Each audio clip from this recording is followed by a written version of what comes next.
Welcome to the NextGen Environment Leader. I'm your host, Alex Rankin, and today I'm thrilled to be joined by Bill James, founder of JPods. Bill is a true pioneer and visionary. He's calling for governments, planners, and engineers around the world to fundamentally rethink modes of urban transport. With his innovative JPods technology, Bill is challenging the status quo by building privately funded, computer-controlled, elevated rail networks designed to move people, cargo, and waste using a fraction of the energy of traditional systems. And today we're going to dive into what it takes to scale a really disruptive physical infrastructure technology in a highly regulated market, how to navigate the complex policy and funding hurdles of urban deployment, and the strategic systems required to bring a truly next-generation mobility solution to the market. So welcome, Bill, and thanks again for taking the time to join us today. Thanks. Bill, I know you've been dedicated to this vision for many years, and I would just be interested in asking you first up, what was the defining moment or pivotal experience that convinced you that the JPEG technology or elevated computer controlled rail was the necessary solution for urban mobility? Okay, well, it was a pretty clear date. In 1998, I was talking to some of my West Point classmates that studied nuclear engineering together. And West Point's a military academy. And I had been in the infantry after getting out of the Army, or out of West Point before I came into industry. And 1998, we looked at it and said, we've been fighting oil wars since 1990 and done nothing to get off foreign oil. So America imports about a third of the oil we use every day. And it's that lack of self-discipline to be energy self-reliant that creates the need and funds Russia's aggression in Ukraine. It does all kinds of bad things. So we looked at it, and when I was a little kid, I used to clean a barn with a half barrel suspended from an overhead guideway. Right, And a yeah. little tiny kid too short to use a wheelbarrow could move tons of shit. Okay? Yep. We added robots. So this is, next time you get in an elevator and push the button, you're riding in a vertical JPods. So these Okay. are no more complicated than a network of horizontal elevators. When I first started doing this, I thought we would need nukes to drive these because I knew oil was going to be a problem. But when we did the math, when you take out all the complexities of the road, when you take and you suspend the vehicle from the overhead guideway, you take out all the start stops and all the parasitic mass. So instead of moving 2 tons to move a person, you move a 250 kilo vehicle that can carry 500 kilograms of payload. So you're basically making ants that can carry more than their own weight. And then when we looked at it and said, okay, we'll deploy solar collectors over the top of this, and we did the math, and we're gathering 5 megawatt hours, which is about 40,000 vehicle miles of power per mile of guideway per day. So you look at it and you go, we can use the distributed nature of the transportation grid to deploy distributed solar collectors to actually gather more energy than is required to power the networks. And what's been your experience with interest and take up from governments and urban planners? Well, all right. So here's the 28-year civics lesson in this. So, all right. So I'm like a squirrel that got stuck in a pipe. I can't get out and I can't turn around. Once you realize that we can be energy self-reliant and we don't have to sit in traffic jams and we don't have to sit and find a parking space, once you realize that, this becomes incredibly addictive. All right. So now back to the regulations and how to get this done. The first network like this was built in Wuppertal, Germany in 1901. It carries 25,000 passengers a year and has had one fatal incident in a century and a quarter. All right. This example like this was built in Morgantown, West Virginia. So we've had self-driving cars on grade separated guideways. It was so important President Nixon sent his daughter Tricia to open it in 1972. That was the year I graduated from West Point. You know, we're looking at 53 years ago. We've known that everything Waymo and Tesla are doing on roads has been done for half a century. And that Morgantown network has had 0 in-service injuries. In that same period of time, 1.8 million Americans have been killed on roads, and similar death rates in Australia or any place else. So why are we killing people at this rate when we have a known safer mode? All right. So there's a good congressional study that was done in 75 looking for solutions to the 73 oil embargo. And it looked at it and said government institutional barriers had blocked innovations like Morgantown PRT, 40 to 60 years. Mm. So here's the 27-year civics lesson.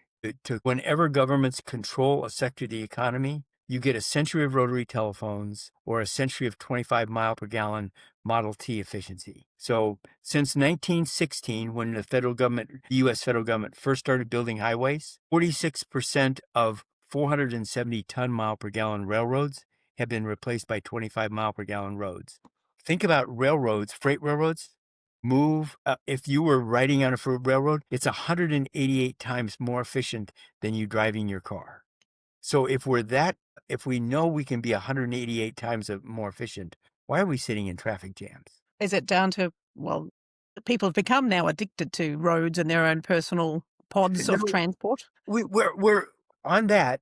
Think about what's your favorite places in your city, places that you walk. Mm. Okay, it is a personal mode of transportation. We want and we really need personal mobility, but we don't need to move 2 tons to move us. All right, so walking is the most commercially successful mode of transportation. We make money and make friends on our feet. All right. The Yep. second is bicycles get us around at 10 watt hours 7 watt hours per kilometer. Okay. So that is a car is about 800 watt hours per kilometer. So you're Yep. looking at 100 or, a 10 times difference in energy. Okay. So we need personal mobility. That's the problem with mass transit is as nice as you are. I don't want to go where you want to go when you want to go there. I want to go where I want to go when I want to go there. Yep. Okay. So our approach is that think of the internet has basically 3 layers. You have fiber optics for high speed, Wi-Fi for local area, and Bluetooth for last device. Does that make sense? Yep. Yep. Okay. Physical internet, which is a registered trademark of mine, I think we'll have 3 layers. We'll have railroads and airplanes and hyperloops someday for high speed or heavy lift between cities. Okay. JPods is the Wi-Fi. So think about every 2 square kilometers having a mesh network in Queensland where you're within kilometers, a 20-minute walk of a station anywhere in Queensland. Now you won't need a car because the Yeah. time it would take you to walk to your car, drive someplace, find a parking spot, walk from your car to there, you'd already be there by just walking to a station, hopping a pod, getting there, and walking off. Okay. It's really interesting. So I saw within the Porsche factory, the way their system operates, it sounds very similar. They've got this network of robot arms moving the cars around and bringing parts to stations where people are constructing things, and they can program it all so that they bring the right part at exactly the right time, and seem to be incredibly efficient, and they were able to move very large parts very easily and with all sorts of different configurations. So I kind of got that in my brain when you're explaining what your system looks like.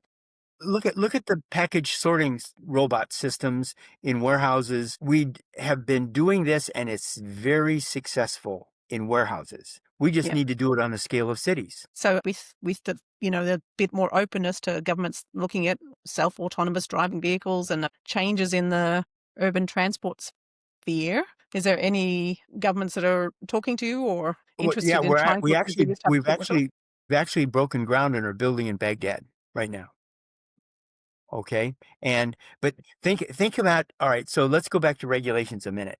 Think Yeah. about, do you guys have scooters in Queensland? Yes, we do. Okay. All Very right. contentious topic, that one. Okay, yeah, sure. Okay, so but it's perfect that it is, okay? So Yeah. think of Teslas and the scooter guys are pirates and patriots, people who purposely break every law that gets in their way. They just sit there and just shatter the laws. And Uber, there were taxi monopolies controlled by the government. And Uber Yeah. just came in and said, "We don't care about your franchise. We're gonna just pirates and patriots." So people who purposely break laws and then throw it into common law to sort it out. And we can't do that at JPods because we have to get access to the rights of way. Uber and Lyft and the scooters and Tesla are all using the existing right of way, which is what we had with cell phones back when you had Nokia and you had, Motorola had cell phones on the analog network. 1982, the federal government in the US demonopolize communications. It took a decade to wind that down, and another decade for the digital networks to pop over onto and just wiped out the analog network. Okay. So we went from analog to digital. A good marker of that is the 2007 release of the iPhone with transportation in that the car is the right answer, the highway is the wrong network. So we have an analog highway, and JPods and our competitors are going to create a grade separated. So now we're not interfering with pedestrians. No linear Mhm. barriers to bikes, no linear barriers to kids. Kids, streets should be safe for kids. All right. Yep. We're not building the universe for ourselves. We're building it for kids because we're passing the baton. Okay. So you grade separate, and now the commercial plane isn't interfered with by highways. And since we move freight on these pod cars as well as people, it's not like mass transit. It just moves people. And so do you see there's any signs of hope for you about this type of technology being taken up more?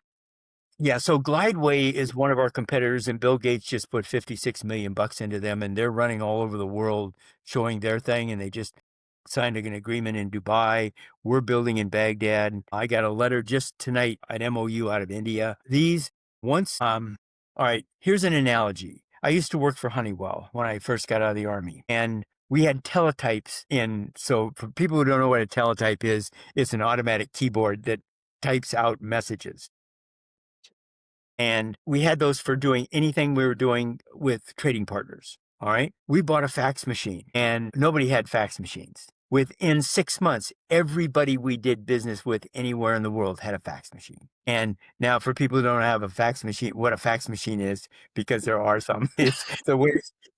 Yeah, it does seem that technology does come in waves, and you get that sort of tipping point where it shifts from, as you say, from analog to digital, from manual typewriters to computers. There are some really big points of shifts in technology that are happening more and more regularly, I guess. And And urban transport is a prime area where we actually need that real shift. yeah, I tell my military friends that robots are to current weapons what current weapons are to flint knives. We're facing multiple orders of magnitude shifts, and AI fits in that same class. Although my view of AI is a little different. I use it a lot, okay, because I write a lot of software. From my point of view, AI is like having a staff of brilliant PhDs that have PhDs in psychology and sociology, and you're giving them and asking them to do a physics problem.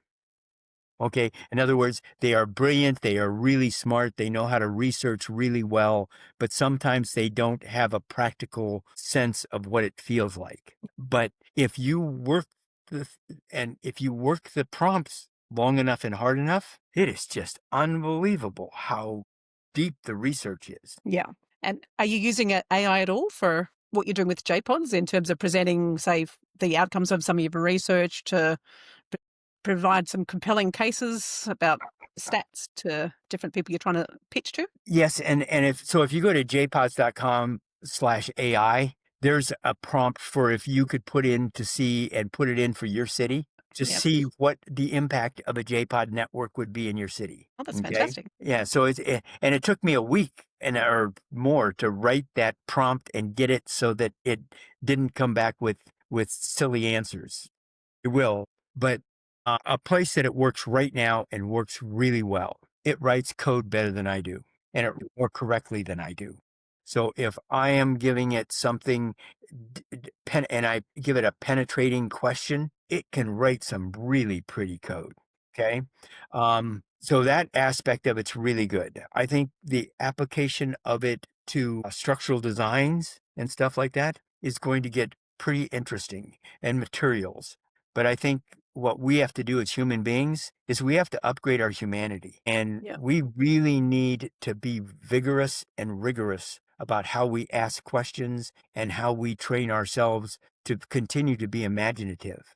Because my big worry about AI isn't it taking over the world. In the 1980s, I could probably recite 200 phone numbers because I just had them because I used them all the time. Now I can't remember anybody's phone number but my own, because we're designed to not spend energy on things that don't matter. And so we need to make sure that we are spending energy on being creative and really driving that and being overly disciplined with ourselves, I think, about it. Does that make Yeah, sense? that's a good point. I know what you've just said is a good example for me of I don't think I need my brain to remember 200 phone numbers, but I'd like to be able to access them by AI or another tool so that I can use my brain for other things, Sure. the creative things and the making connections things with people such as yourself. So then if behind the scenes I've got some AI agents helping continue to provide services for clients by helping them with streamlining of their boring, tedious admin work, that can be happening and I can be chatting to you at the same time. So it's great for me, that sort of differentiation. Um, it's So, Bill, if you were to wave your magic wand and fix something at the moment, one thing in the whole urban infrastructure space, what would it be? okay. We have a 5x5 standard. I would have regulators change their way of approaching things. All right. So bureaucracies are the institutionalized suspension of judgment. They have to have a checklist. Okay. So they need a different checklist. So the 5x5 says any network 5 times more efficient than roads pays 5% of gross transportation revenues to use the airspace over approved public rights of way. So if governments sat there and stopped trying to police good behavior and only police bad behavior. So if I hurt somebody, sue me. If it's criminal, put me in prison. Okay. Mm. But don't stop me from doing something good because you don't understand it. It's a good vision, but it's something that I think there's a lot to unpick with entrenched regulation and government behaviour. It's asking governments to sort of change how they've operated for the last 100, 200, 300 years. So we have a liberty paradox, I think, is we need governments to coerce out violence, but then two aspects of liberty intertwine to innovate the general welfare. Tolerance of disruptive minorities offering choices and tolerance of the wisdom of the many sorting those choices in free markets and free speech. And there's no minority as tiny as inventors or people who challenge long-standing social injustice. They're just minuscule, a few people. I mean, it's just really rare. But the aggregated wisdom of all of us, each acting in our own self-interest, is wiser than the wisest of us is choosing between choices. There's really good jelly bean studies and all kinds of things where you take a jar of jelly beans and the average guess will be better than the best guess. We are really, really good at herd behavior when we need herd behavior. But if you don't have erratic or random behavior, you get no outlying efforts that allow long tail events to materialize. Does that make sense? It's sort of like the whole theory of evolution, really, isn't it? You Yeah. know, unless we had some natural selection with some strange things popping up in a particular individual that Yeah. actually suited them better to survive, we probably would have died out many years ago. Yeah. It's Yeah. it's very much the same. It's saying, okay, yeah, it's messy. Liberty is very messy, Mm. but it's not a plan. A complex ecology that has lots of organisms is very adaptable. A monolithic field is not very adaptable. Are you finding any governments, going back to that, are open to Yeah, pursuing so this type of really innovative thinking? Dallas-Fort Worth government approved that we can build, Right. but there's multiple levels of government there, and we haven't Yeah. gotten a city to say yes yet. We have the 5x5 standard pending in the Massachusetts legislature, and I think it's going to happen there. I think when we start building and people start seeing these things moving in Baghdad, it's going to be a shot heard around the world. I mean, Mm. it's going to be all of a sudden people are going to realize that we can solar power our transportation, and we don't have to have traffic jams, and we don't have to kill a kid on a bicycle. No, I really like the images that you've got up on some of your website material of the design with the solar panels all along the top of it, and I think it just there's multiple benefits there. You potentially not just powering the network, but generating some other supply that could be fed back into other facilities, powering them. And durability because it's distributed. A tornado comes through, it may damage part of the network, but they've got network right next to it that's still viable that can help heal it. So it goes back to complex, distributed, collaborative systems. Yeah. And at the moment, the one you're building is in Baghdad. Is that, you're saying, is a privately funded one? Is that you've got some large scale investors interested in? Yeah, it's a one of the companies. It's an oil and gas company. Yeah. I And mean, what's in it for them? well, they have Iraq's oil and gas industry is kind of government controlled, but companies come in and do the work on stuff. But what's in it for same thing with Dubai and the same things with the Saudis. They realize that the life expectancy of affordable oil, there's a really good announcement by the Energy Information Agency of the US government. We've passed peak fracking. Mm, Okay. Oil drilling, Mr. Trump has said drill, baby, drill, but that's just not true. Oil drilling's down 6% below what it was a year ago, and it's 70% below when the fracking boom was tapped. So, and Australia is doing just an incredibly great job of shifting to solar. I don't know if you're familiar with that, but it's Australia, China, Pakistan are just booming. yeah, we Okay. are, but we do still have the voices telling us it's not a sustainable thing, that we need Yeah. to still tap out every single oil reserve we can. Yeah, there's a well, all right, but oil's really precious. Okay, back in the late 1800s, early 1900s, we burnt down every tree anywhere near anything. I mean, Mm. we were deforesting the world. Ireland's deforested because we just burned everything. Okay, our great grandchildren be appalled that we wasted oil that is just this a magical substance to burn it to move 2 tons to move a person. It's Mm. just really silly. When you Okay. could be using it for much higher value activities. Really high values. The oil, my worry about the oil industry is that their business model is built on high volume, low margin, everybody can afford it. When that happens to tip over and not enough people can afford it, and the volume has to drop significantly, and the refineries can't manage that, then we have a risk of a oil supply collapse, and that would be an oil famine. Really, we need to make this shift to solar and get solar out there as fast and as broadly as we can so that we can make that shift. And everybody and oddly enough, it's the people on the political right that are against renewables. But if you Yeah, look at it, the reason that we have climate change and oil wars is socialism put in place by FDR and Wilson back in the early 1900s. And now, so I run into this thing where progressives don't want to do anything and conservatives don't want to change anything. that sounds like we're kind of stuck, really. So it's one of yeah, we're doomed. So, what's your time frame for the Baghdad I think in the network to be next, up and running? I think you'll see something moving in Baghdad within 3 months. 3 months. Wow, that's quick. And what's the extent of it and scale? We will always start everywhere we build with a 170-meter certification guideway. So 170 meters is long enough that we can get everything checked off, and it's low enough cost that we can afford to risk a delay. But Right. once we get it built, I think we will be building at the rate that the railroads were built in the 1860s. And in the 1860s, we were building them with hand tools, and Mm. crew would be 9 months long. So 9 months between survey and certification. That crew was moving at a rate of 1 to 10 miles per crew per day. So when you look at this thing, you could say, okay, well, we could build out Sydney in 8 months once there's enough crews, but it's going to require big crews. The crews will employ a lot of people. And what sort of materials are you using to, like, be able to do like recycled plastic materials for the pod frameworks or the poles?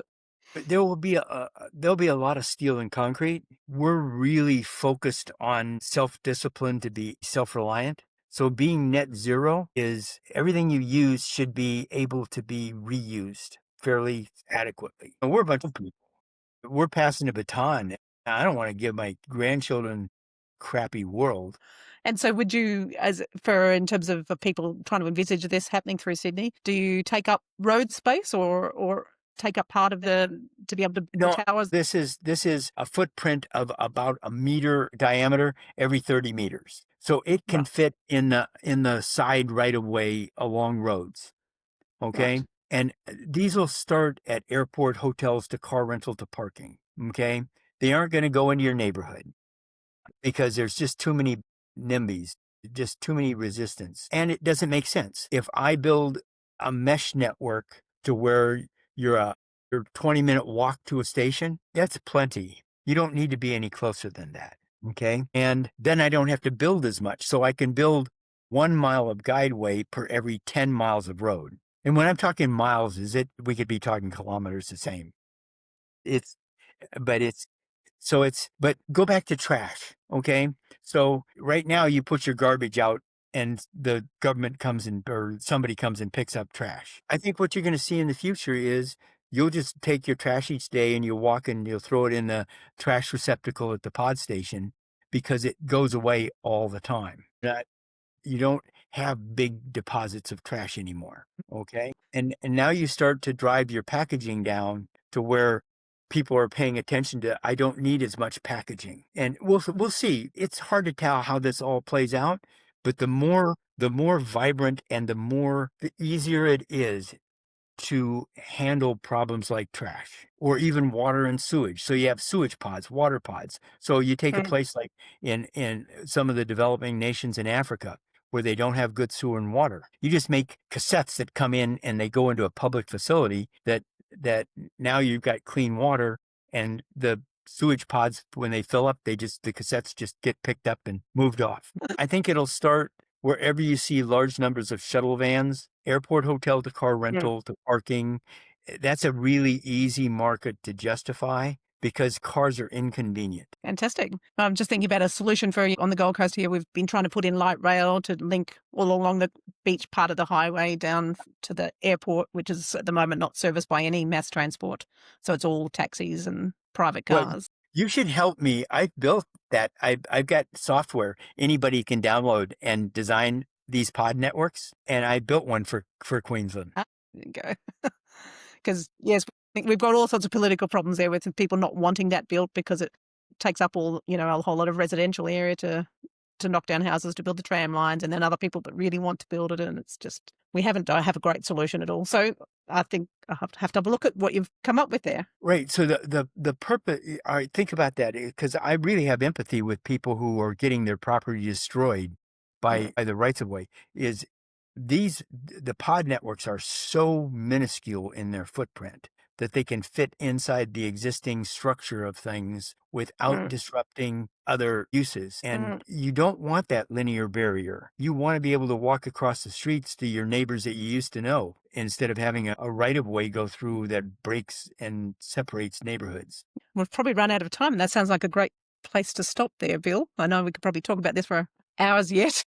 I'd really like to thank you for jumping on and sharing your vision, which is really fascinating and incredible, and you've obviously done a lot of work over many, many years to actually translate the vision into something that's really practical, and we'll hopefully see it up and running in Baghdad in the next few months. And so for people watching this, I'll provide a link to all of Bill's resources here in the show notes. So if you want to jump on and see a bit more about the sorts of things you've referred to there with some of your design diagrams and your software that you've built and the AI tools that you're using, love to encourage people to jump on and connect with you through those notes. For everybody else that's listening, if any of these insights on scaling disruptive, innovative products in a complex and a regulatory space sound familiar, we have a resource as well that we use that shows some of the AI tools that we're building for some of our clients that help them address maybe not the scale you're talking about, but address some of the issues that you're facing around regulatory